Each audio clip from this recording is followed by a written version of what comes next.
What's up, everyone? This is episode 107 of Shoebooty Sports. This is your host, Graham Powell. My co-host isn't with me this week. Brad's in Branson having fun. It's just going to be us tonight. Graham Powell, excuse me there, Graham Powell, and all of you. So let's get to the usual. Like I said, solo, but we're going to have a usual show here, but it's just going to be shorter than usual. But we will give a quick shout out to our sponsor who has made this podcast possible, Rhino Races. Check out my shirt here.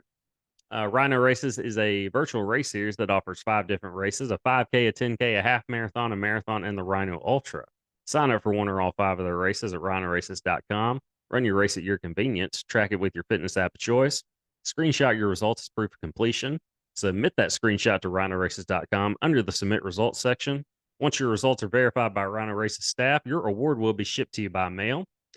That's rhinoraces.com. Also, check out their gear section while you're there for t-shirts, wristbands, decals, and more. That's rhinoraces.com. You can register for one or all 5 of their races there. And if you run all 5 of their races, submit your results as proof of completion. And once those results are verified, you're inducted into the Rhino Races Hall of Fame. And you get the prestigious, beautiful gold trophy belt buckle shipped to you by mail on them. So more incentive to run. There is no other race series, live event, or virtual out there like Rhino Races. Again, that's rhinoraces.com. Check them out. Rhino Races is truly the premier virtual running series, and you can find us, Shoebooty Sports, on Spotify, Apple, and Google Podcast. Subscribe to the YouTube channel, y'all. Give us some likes while you're there, and follow us on Twitter at Shoebooty Sports. Okay, number one on my list here, Razorback football recap. I had kind of made it a point that I wasn't going to talk about the Razorbacks after Saturday's game anymore the rest of the season. That's the football team. But considering I'm riding solo here, I need content. So let's talk a little bit about Razorback football.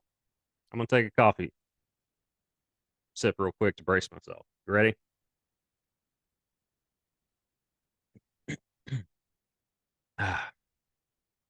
Okay, here we go. They were terrible. They were terrible from start to finish. The game was over as soon as the ball was kicked off. Pittman will probably get another year, but probably doesn't deserve it. And I feel bad for KJ. There's no excuse for a Sam Pittman coach team to have as poor of an offensive line as Arkansas does. Sam Pittman is a terrific guy, a terrific man, a man I would love mentoring my child, friend, athlete, whatever. But I don't want him to be the head coach of my football team, my major college football team, getting paid millions of dollars to put out that product at this point in the season in year 4. And I believe a change will be made, and I think it's inevitable. I don't think it will be, honestly, I don't know. I'd say I don't think it'll be this season, but I can't say. I don't care what Hunter Yurachek said about having all the faith in the world in Sam Pittman. He may say that. I don't know that he thinks it. And more importantly, I don't know that the board thinks it. That really makes those decisions. So I think Razorback football is in trouble. And I have ideas about who to go get. I have talked about that on this show.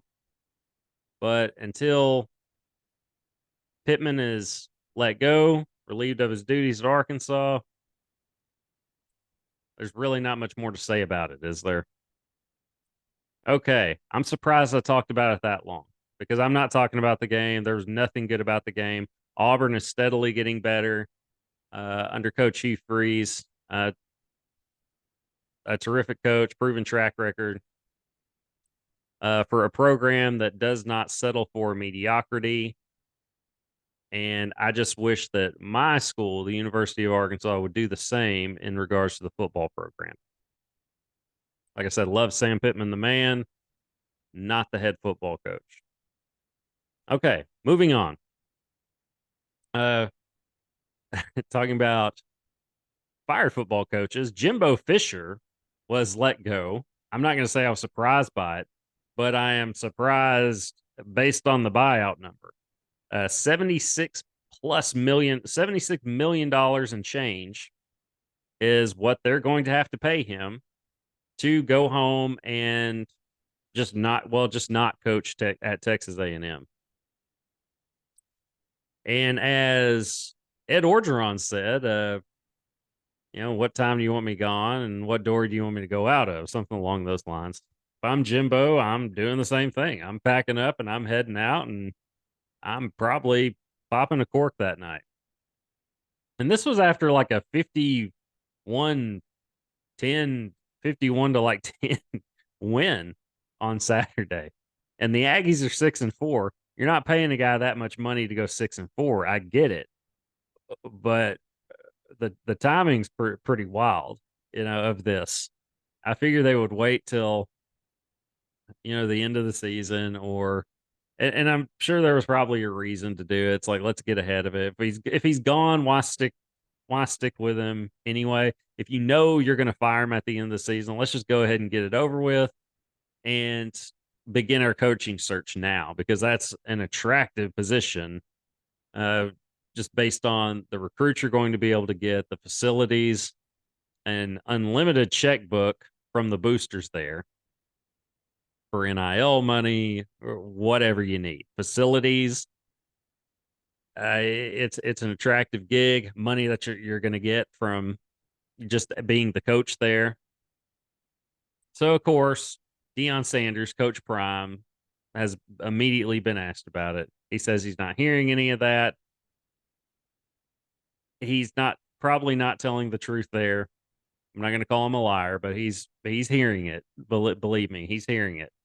He's just not entertaining it, at least right now. But I would say this: if he was offered that position, he would be crazy not to entertain it. Because if you can get recruits to come to University of Colorado, to Jackson State, you're going to be able to get them to come to College Station at Texas A&M. If I'm an Aggies fan, booster, I'm certainly looking into that. But you're going to be able to explore all your options. So Jimbo out at Texas A&M, and he's going to get a lot of money to not work. I mean, goals, right? Like, who's the real winner here? You know what I mean? Like, pay me. Yeah. Pay me what you owe me. Pay me $76 million to go home. Not a terrible gig there. Oh, water break. Thanks for bearing with me tonight, y'all. Also, the Mississippi State coach got fired. I don't remember his name. I just know they weren't very good. He was the defense coordinator, I believe, which you can just put two and two together, or one and one together, whatever it is. Without Mike Leach, it's not the same team. You don't have a genius anymore running the offense there at Mississippi State. You have the defense coordinator taking over a team that was built to be a offensive team. Shocker, that didn't go well, right? So yeah, but his buyout is only $4.4 million, I believe is what the number was. It's only a $4 million buyout. Yeah, poor him, right? But $4 million to $76 million. Gosh, that's a $72 million difference. That is just wild. I mean, good for Jimbo. Good for Jimbo. But yeah, that's in other news of coaches being fired. Let's talk about Razorback sports on a positive note. Arkansas beat Old Dominion last night. I got to see that game on SEC Plus, or excuse me, ESPN Plus, and that was a game. Like, Arkansas coasted in their first two games against Alcorn State and Roast Beef Tech, or whoever it was in game two that I actually did get to see the second half of, I believe. Yeah, it was the second half, and that one was close at the half, the second game. This game against Old Dominion was close essentially from start to finish. Now, Arkansas had separated themselves in the second half, getting to double-digit leads, but Old Dominion just wouldn't go away. They were on fire. They weren't a good three-point shooting team, but they shot very well. They shot the three very well against Arkansas Monday night. And you could say it was bad perimeter defense from Arkansas, but it could be, and that's what it was in part, but also Old Dominion was just on fire. I find it hard to believe that Musselman said in the scouting report that, these guys don't shoot three very well, so we're not going to guard too heavy on the perimeter. I don't believe that, or not knowing Eric Musselman, but knowing his coaching and coaching style. I'm sure he wasn't pleased with that number, that 3-point percentage that Old Dominion had, whatever it was. It had to be close to 50%. It was very good. But Arkansas withstood that and kept them at bay and made plays at the end of the game to finish it off. I like what I see so far from this Razorback basketball team. Trevin Brazil has his he looks like the guy from last year. Just a promising highlight reel just waiting to happen every game. And looks like he was built in a basketball factory, has the wingspan of a pterodactyl, guy that you want on your team. And he's one of the leaders of that team, Devo Davis. This guy Battle, I think the Louisville transfer. It's one, he has cool hair, and two, he's a good player. They've got some players on that squad. This is going to be a fun team to watch, and I really look forward to this Razorback basketball season. And I've watched Arkansas play. That is men's basketball. I haven't seen the women's basketball team play at Arkansas. They were on the SEC Plus, SEC Network Plus, their Plus version. Everything is a plus now. South Park had a parody about it on their, Max, like short movie, an hour-long movie, saying like everything is plus, and that's the true. You got hotels that are plus, and now it's ESPN Plus, SEC Network Plus. I don't have that plus, but I got the ESPN Plus. I learned that tonight. So, coffee break. Bear with me. But even though I haven't seen the Razorback women play hoops this season, I've already seen two Iowa Hawkeyes games with Caitlin Clark. She is.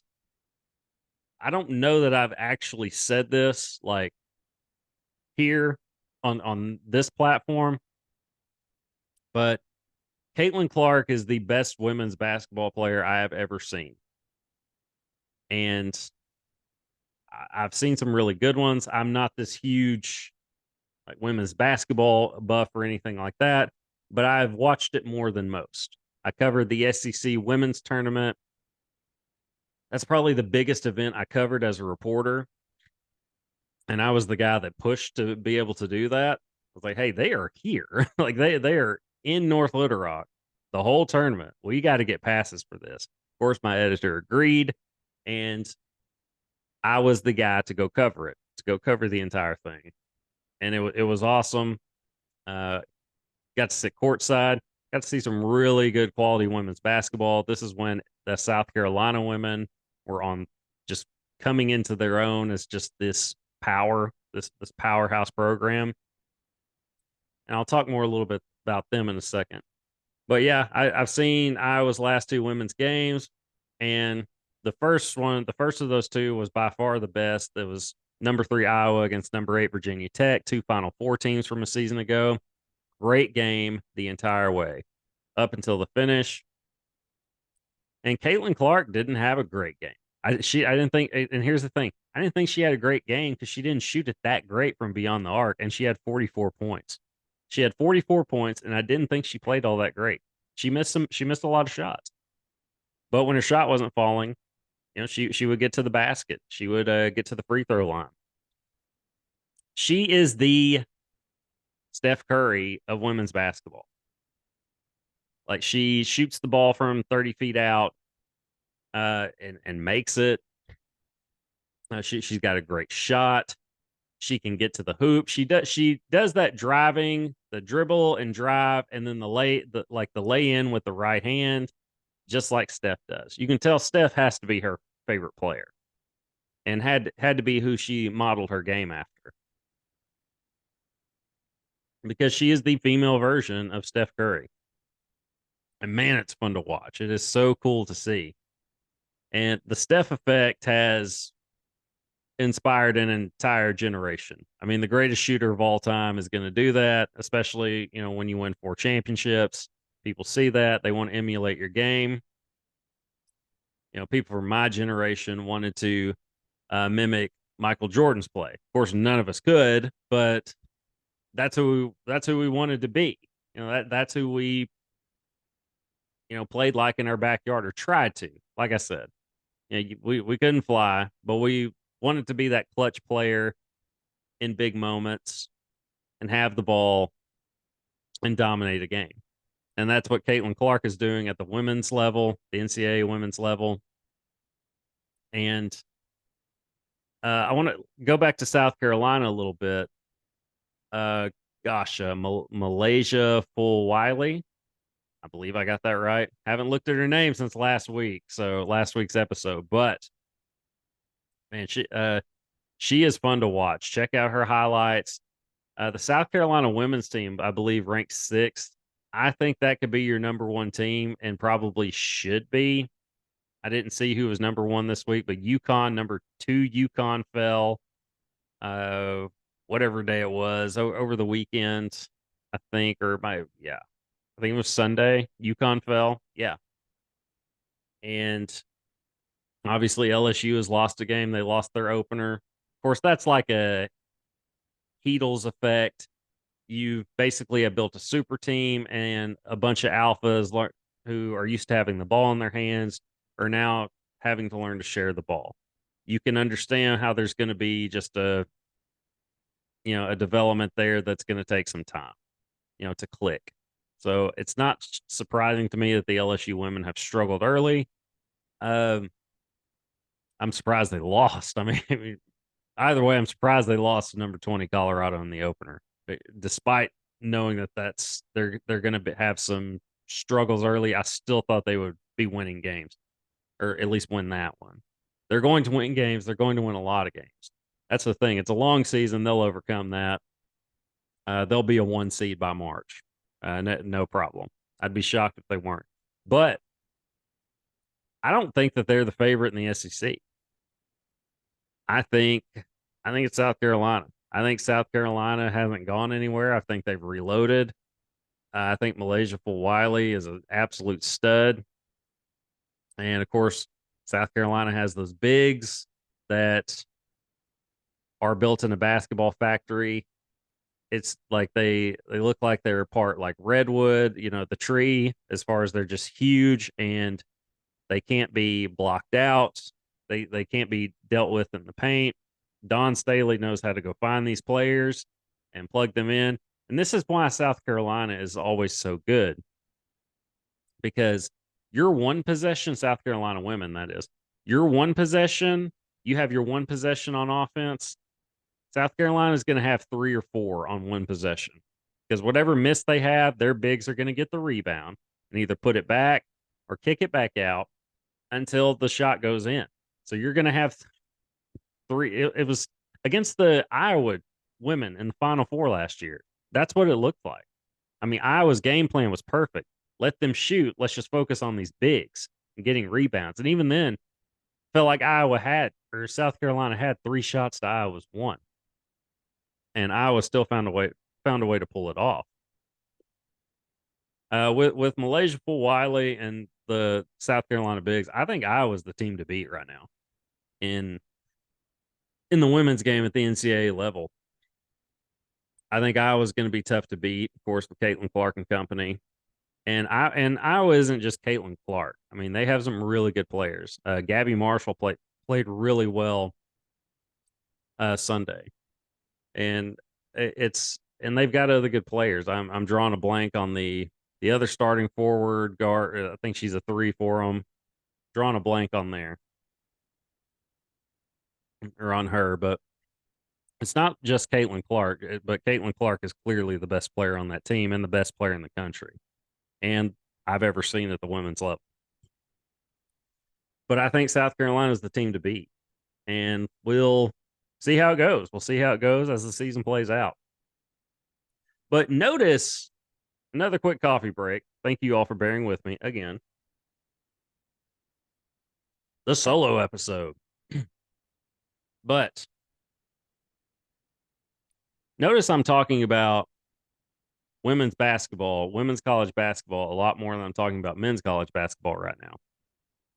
And that's because, one, I've only watched Arkansas play.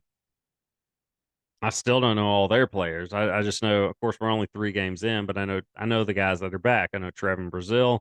I know Devo Davis. I don't know the other guys, right? Um, Pinion coming off the bench, but he's been there in previous years, last year. But the point is, I don't know any of these players.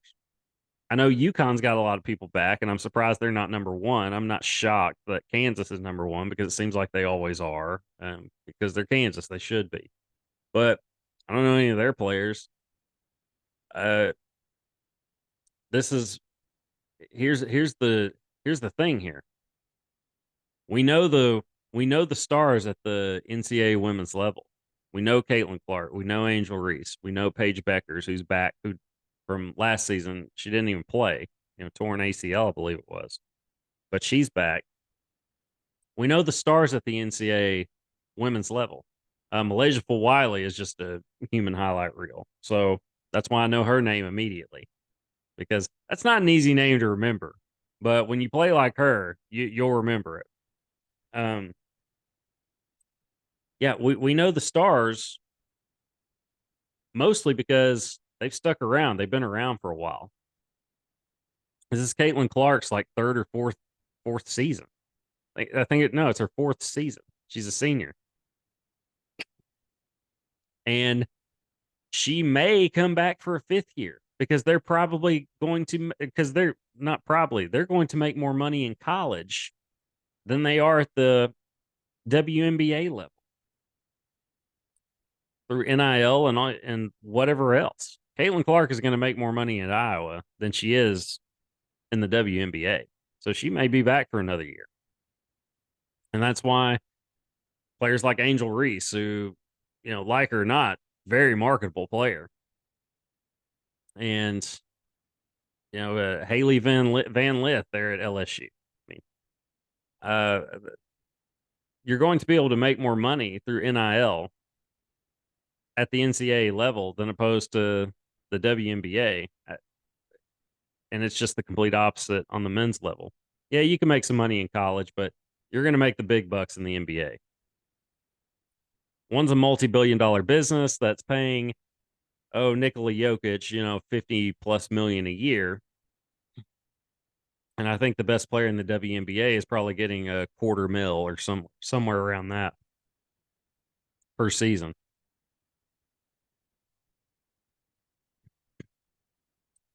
And we're not getting into economics or equal pay. I'm not doing all that. It's the point is, we're not we're not doing that right now. I am not. I'm just not going to. Not going there. I have my beliefs on it. You have your beliefs on it. Let's just leave it at that. Let's agree there. And the point is, the women are going to stay in college because they can make more money in college than they can at the professional level.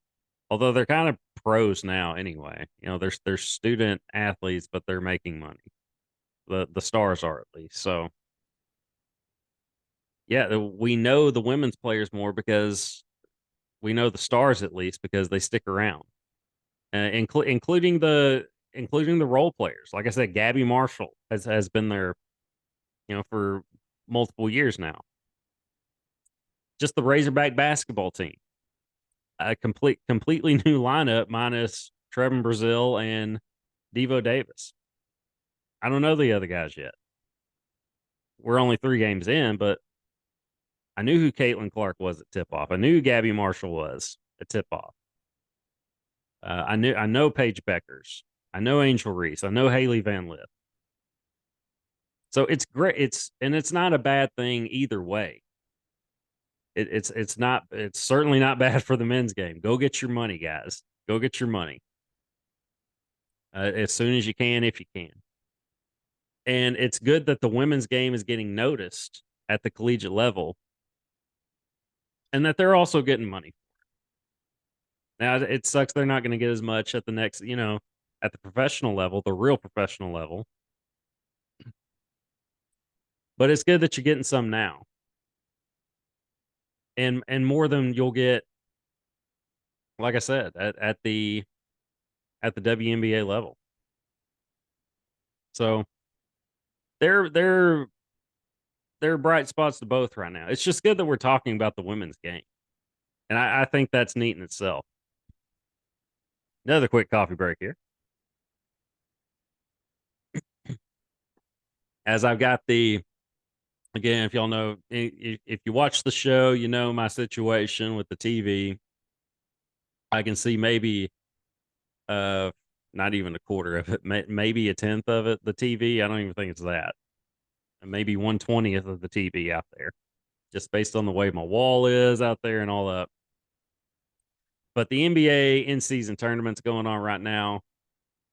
I was kind of paying attention to the Spurs and Thunder game. I was interested in seeing Wemby up against Chet Holmgren, and Oklahoma City just thumped them pretty hard, beat them by about 40. It felt like, and yeah, it wasn't a good game, but we've had some good games. The other night, Lakers and Suns going at it, and anytime LeBron and KD are going up against each other, I'm intrigued. Those two completely elevate their games when they're going up against each other. It's like we know, and they're not now, they're not currently, but at one point they were 1 and 2 in the world, sometimes 1A and 1B. And it was fun to watch those two go at it, those two alphas go at it, who are friends, but obviously, like, let's battle. Let's have a respectful, awesome battle between us. And that's still going on between these two today. Lakers won, but KD was spectacular. So was LeBron. And I can't say enough about those two as they age, but especially LeBron James. To be that great at 39 years, he's not 39 yet, but he is almost 39 years old. He will be next month. And it's crazy that he's able to,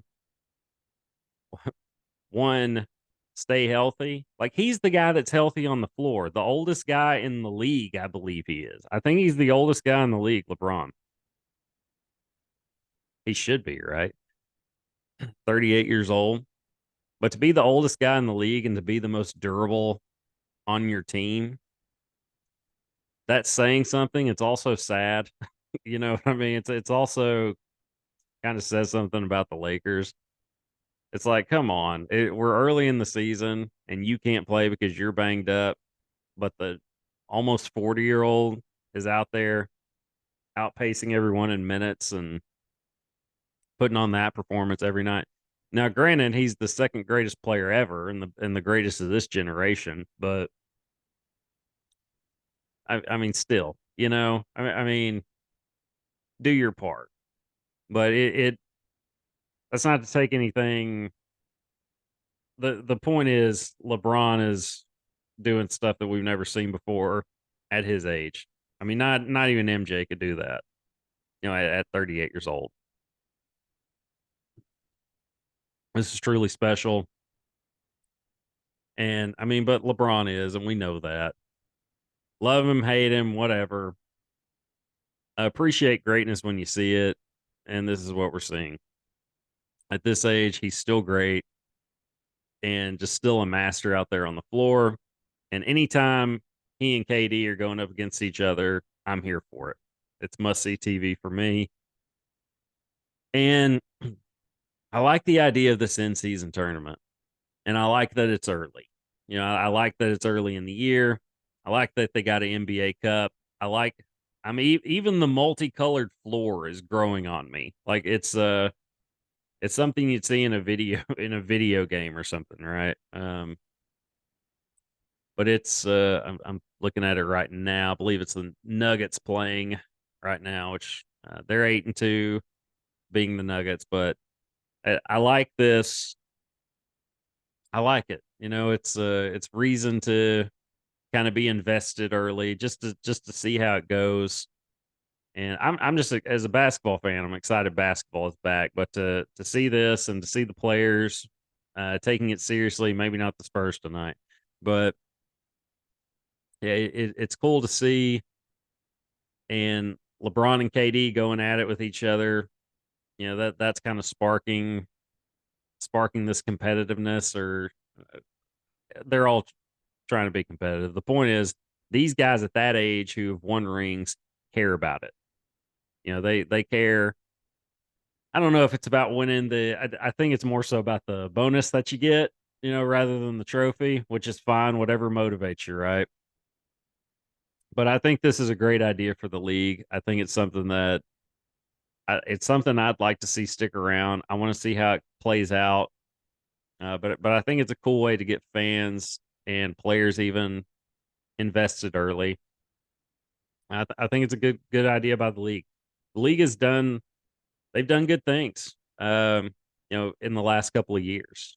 I mean, just in the last year, making it a requirement to you have to play a certain number of games to be eligible for postseason awards. Like, or even in season awards, like All Star teams, All NBA, MVP, etc. That's a good way to counter the load management issue, because it's wrong to have fans pay thousands of dollars for seats at games when the stars are sitting they're healthy scratches. Um, I understand it's an 82 game season. I know the analytics say rest. I get it, but you don't need to be sitting 20 games. I don't think it's unreasonable what the league is asking players to do in order to be eligible for postseason awards. The league they've done some really good things in the last year, and this in season tournament I think is the latest. So we'll see how it goes. I look forward to it. Okay, quick college football recap as I take another sip of my coffee here. Okay, uh, Georgia beat Ole Miss and beat them soundly. It was competitive for a little bit, but I left the room, came back in, and it was over. And to me, Ole Miss is who we thought they were. They beat a bunch of teams that aren't really that good, and you still lost to Bama. You still lost to you got thumped by Georgia. Um, yeah, we are who we thought you were. At least the teams that were outside of or at least the fans and whatever outside of Oxford. It's a good team. I'm not knocking them, but you're not a playoff team. You're not a contender for an SEC championship. You're a good team, but you're a second tier program right now at best. At best. And you got a long way to go before you get to Georgia and Alabama's level. I understand that takes time. But what's Lane and company done these big games? They haven't performed. I know Lane likes to play in them, but his teams haven't played well. And they certainly didn't play well Saturday in the second half. So yeah, Georgia still. I mean, I think they just solidified themselves as, hey, yeah, we're still the team to beat. Now Oregon's look good, but they still have that one loss. Bo Nix is probably your leading candidate for the Heisman Trophy. By the way, they beat USC. Uh, Bo Nix played well, but his receivers played really well. I mean, he's got some fast guys. I mean, Bo found them and got the ball to him, but once you get the ball to them, I mean, they're gone. You give them a little bit of space, they're gone. They've got speed there at Oregon. That's one thing. Danny Lanning has done there. Recruit SEC caliber speed, and of course he's a Georgia guy. Coming from I believe is the Georgia defense coordinator, right? And He knows what it takes. He's seen the blueprint. He's seen what it takes to be successful at that level. He's building that at Oregon. And yeah, Oregon's playing good football. I think Bo Nix is your leading candidate for the Heisman Trophy. Washington's still undefeated, but Michael Penix Jr. hasn't blown up the stat sheet like Bo Nix has here recently. So I think Bo Nix is your leading candidate for the Heisman. And I don't mean to just completely crap on Ole Miss here, going back to that. But the point is they're not there yet. They're not there yet. And that stuff does take time to eventually get to that level. And as a Razorback fan, I would much rather be where Lane has his program at Ole Miss than where Sam Pittman has the Arkansas Razorback football program, which is about, well, pretty much back in the dumpster fire. Lane's sitting at 8-2, still pretty good, still pretty dang good. So you got to tip your hat there. Building a top tier program takes time, but my point is they're just not there yet. So, all right, and all right, other news: Michigan wins. Michigan beats Penn State despite not having Harbaugh there, and Sharon Moore, the assistant coach, who's going to be the interim head coach during this suspension time, had a weird and oddly emotional post game speech where he was crying and cursing and praising Jim Harbaugh as if Jim Harbaugh had perished somehow. It was weird. I hope for his sake he gets some media coaching before this this Saturday's game. That, I mean, it's cool they got the win. I understand they're emotional, but you're the guy leading these guys, and the players were emotional, but they're feeding off of you. You know, have more composure than that. Why the hell are you crying? Like, in acting that way in the interview, it's weird. I mean, you're a grown ass man. Act like it, and that was just weird. Uh, Good luck Saturday. Get the win, but do better in that department. That was just weird. That was weird for everyone, and it's got to be weird for you now. That was weird, but okay. Other news. All right. Okay. I had this question pop into my head. Let's go back to Georgia for a minute.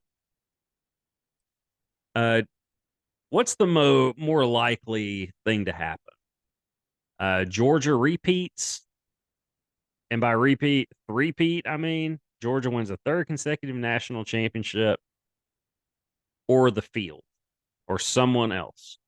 If you had to bet money, are you picking Georgia to win it all for a third straight year? Or are you picking anyone else, be it Michigan, Ohio State, somebody else, whoever it is, Washington? I don't even know who number 4 is right now. Florida State. Yeah, Florida State. I do know. I gosh, if I had to pick, if I had to bet, I guess I'd say Georgia. But I think any of those teams mentioned could beat Georgia. But I think Georgia is better than them, especially with Bowers coming back. Brock Bowers being back at Georgia. Surprised he's back this early, by the way. But back for the Ole Miss game. Cough button. And looks to be back. I mean, looks to be. I don't know if he's 100%, but he looks it. But I mean, that's to me looks like a generational talent at tight end. He's as good of a tight end prospect as I've seen. Brock Bowers, that is. He'll be a top 5 pick at the NFL in the NFL draft next April, May, whenever the heck it is now. But yeah, I guess I'd put my money on Georgia, right? But I also wouldn't be surprised if somebody does beat them this year, one of those top tier programs. I don't think they do it if Harbaugh. I don't think Michigan does it if Harbaugh's not back. But when they play, it'll be if and when they play, it'll be in the postseason anyway. So he should be back. You know, assuming there isn't another suspension or coup from within, whatever the heck it was or is continuing to go on at Michigan. We'll get more on that as the season progresses. Maybe. We'll see. Okay. Touch up a little bit on pro football now. This is kind of how I'll end the episode this week. Texans. Texans beat the Bengals. Just going to highlight what my takeaways from the weekend, from Sunday, Monday, etc. Texans beating the Bengals 30-27. CJ Stroud looking more and more like he should have been the number one pick, looking more and more like the guy. I mean, he is. He's the guy I thought he is this entire time. Ever since watching him closely last year at Ohio State. He leads the Texans to a win and another win. Texans are 5-4 right now. Stroud had 356 yards passing, a touchdown, did throw an interception, but that puts his numbers at like 15 touchdowns to like 3 interceptions this season, something along those lines, or 15-2. Ridiculous rookie season from CJ Stroud. He's a star. I mean, he's not yet, but he may be now. But he is going to be by year 3, 4.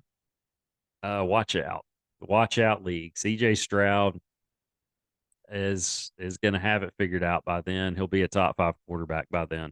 Top 5 quarterback in the league, that is. And man, I look forward to watching it.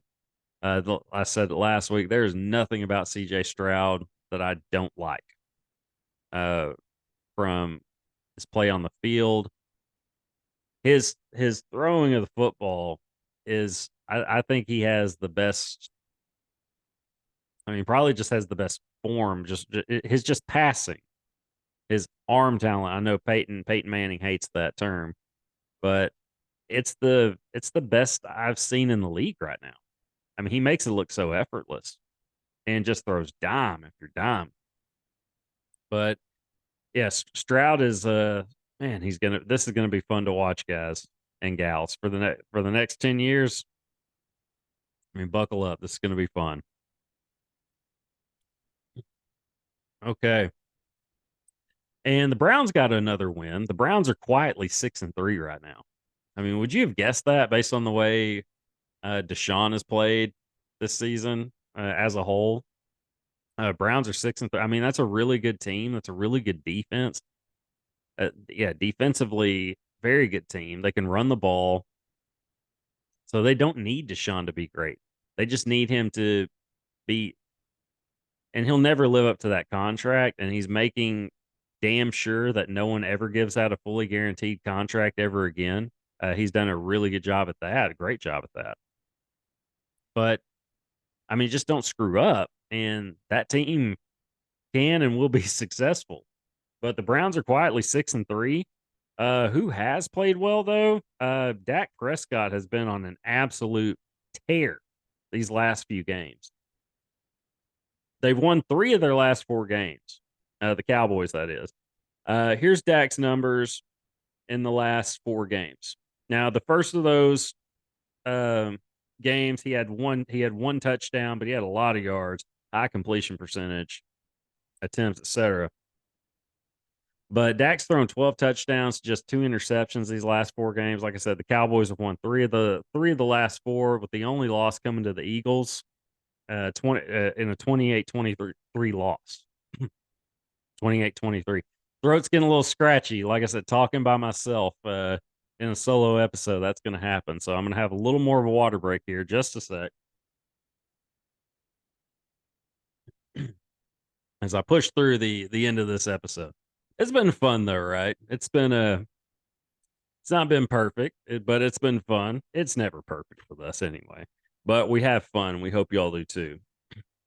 But Dak playing lights out. Can it continue? Or is it going to be the downfall we all expect to happen with Dak and the Cowboys? Can Dak continue this, or like I'm bracing myself for the downfall. I'm bracing myself for the bad game. And I loved Dak.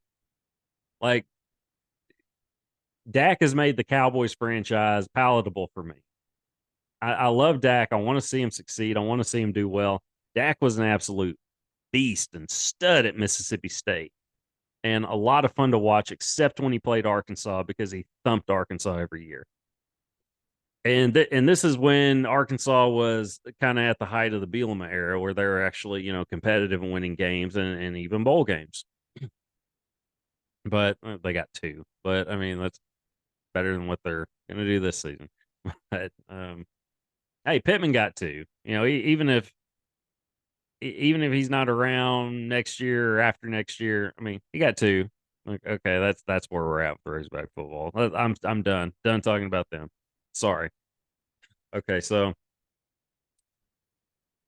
yeah, can Dak keep this up, or is he going to have the downfall that we all are kind of expecting to happen? And by we all, I mean me and everyone outside of the Cowboys faithful. I hope it can continue. And here's more proof that most people probably are expecting this downfall, or at least a large percentage of fans are expecting this eventual downfall from this absolute tear Dak has had uh, over these last 4 weeks. He's played better quarterback than anybody over the last month. The numbers prove that, and so does the win column. I mean, they lost that one to the Eagles, but yeah, that Dak has played great. But again, more proof that we're expecting this downfall, because Dak is still available in my fantasy league. He will not be after this week. I'm certain of that. Because if nobody gets him, he's number 6 on the waiver wire for me. And yes, number 6 because I have Joe Burrow at quarterback. I just don't want him to stay on the waiver wire. Dak, that is. But yeah, Dak is owned in 92% of fantasy leagues, but he's been available in mine for the last month.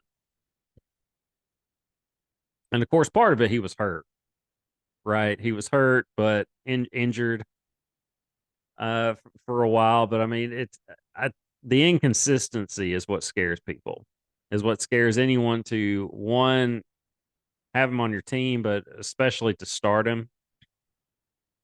But a month's work of consistency at that level is enough for me to want him on my roster, at least in the fantasy world. But yeah, I hope Dak does continue this pace, or continue this play. And because it's been fun to watch. I mean, I've been rooting for the guy ever since he came out of Mississippi State. I mean, when he left Mississippi State, I started rooting for him because I was like, man, this guy can play. Seeing him tear it up in the preseason and all that, not a lot of guys do, right? But seeing Dak Prescott do it after what he did at Mississippi State, setting all kinds of records, winning a lot of big games. I was rooting for the guy. He wasn't thumping my Razorbacks for once. He was, doing big things at the next level, and then it seems like a great dude, a guy that you want to root for. So I hope he can continue this absolute tear he has been on. But key waiver wire pickups, I'll touch up on that a little bit to end this episode. So number 1 for me is going to be Noah Brown. I don't even have to look at my notes to tell you that. 2 big monster games from him. Wide receiver for the Texans. Noah Brown absolutely lit it up these last 2 weeks. And Devin Singletary, by the way, how about his play this on Sunday? 30 carries, had like a $150 on the ground rushing and a touchdown. I'm gonna go get him. He's available in a lot of leagues. He's got to be considered for that starting job after that performance, especially when the guy before him, can't even remember his name, hasn't done much before that. But the Texans are starting to figure it out offensively. Devin Singletary had a game. He can continue to be a factor for that team moving forward. As for a 5-4 team, that's a playoff contender. So Demario Douglas, another one I would take a look into. Now you can have him later on down on your waiver wire pickups if you have multiple selections. Don't have him as your first priority. One, it's a Patriots receiver. Can you really trust them? Two, especially with their quarterback situation. But and two, they're on a bye week this week, the Patriots. So he's not going to be a big ad in leagues. Another one, Trey McBride, Arizona tight end. Two of the last 3 weeks, he had a dud week last week, but two of these last 3 weeks, he's had 20 plus points in fantasy. 20-point performances, 20 plus points in two of the last 3 weeks. Go grab him if you're in need of a tight end there. And Dustin Hopkins, the kicker for the Browns, has 14 more points than the second ranked kicker in the league this year. Clear cut number one at his position, only owned in 45% of leagues, started in less than that, as you would, as you know. There's no excuse for that. We're in week 10, and he has over 100 fantasy points as a kicker. And Brandon Aubrey for Dallas has 92, and he's number 2 behind him. He's only had double-digit points in 4 of the last 5 weeks. Hopkins has had double-digit points in 3 of the last 4. So go get Dustin Hopkins off the waiver wire if he's available in your league, which he is in over 50% of leagues in ESPN fantasy, that is. And last but not least, I'm sure, well, Dak Prescott has, like I said earlier, owned in 92% of leagues, almost 93%. But if he is available in that 8% of your, in that 8%, if your league is in that percentile, go get him. Go get him and, go start him. He is on an absolute tear. Now, watch as soon as you plug him in, he'll have a dud game. He'll have that come down to earth in a hard way. Not just come down to earth, but like come down like a meteor and splash into the ocean and create chaos and Armageddon and all that. That kind of game. Hopefully he doesn't have that. Hopefully he plays well and continues this tear, and you'll get points out of it. So that's what I have. I have 6 waiver wire pickups for this week, and I'm tied for the best record in my league at 7-3. But getting close to playoff time, 4 weeks left in the regular season before we hit the playoffs. This is fantasy again, fantasy football. So you need to have depth because injuries happen. They're going to happen. It's inevitable. Add depth to your roster so you can have somebody to plug in there once the playoffs come. So there's your fantasy update. Shout out to my team. 7-3, have won 7 of their last 8 games. So hopefully this, and you could say, well, if you're that successful, why do you have 6 waiver wire pickups? Because those bench players haven't done much. We're not going to get into that. Just trust me on that, okay? I need depth, and you do too. So make your waiver wire moves accordingly, and that's going to be it for me, y'all, and that's going to be it for us. And by us, I mean you all. My last sip of my coffee's gone, my throat's gone, but we pushed through, and we had a pretty good episode, right? Maybe. I'll let y'all be the judge.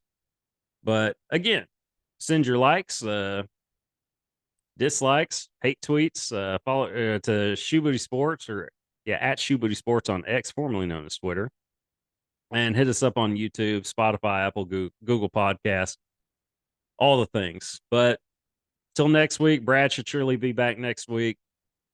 But if not, I'll be here either way. So till then, we'll see y'all next time. This is Graham Powell signing out. Deuces, y'all.